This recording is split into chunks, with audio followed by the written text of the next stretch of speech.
Theresa Gray, Original Cinematic Romantic Stories presenting Brooks Alexander. Chapter 1. The 6-month Mark. Brooks. Alexander had always been a bachelor by design, never planning for a wife, and certainly never expecting a woman like her to knock him off his feet.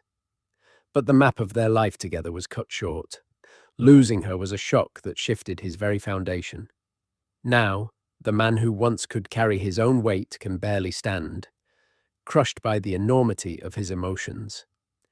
As he hung up the phone, his eyes searched every corner of the room.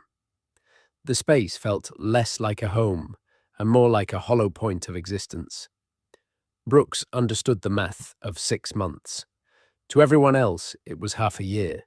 But to him, it was exactly 182 days of silence that he hadn't planned for. He was an architect by trade. He knew how to build structures to last for decades, but he hadn't figured out how to support the weight and emptiness of his own heart, trapped in a house he had designed for two. Today was their first anniversary. 6 months of marriage had ended before the wedding gifts were even fully unpacked.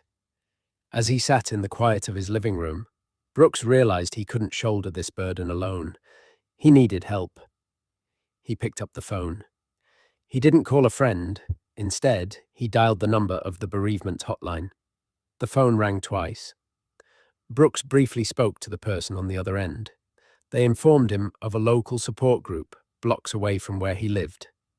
They meet every Monday, Wednesday and Friday from 6 to 8 p.m. in the evening at the local community center. He wrote down the address, determined to go to his first meeting.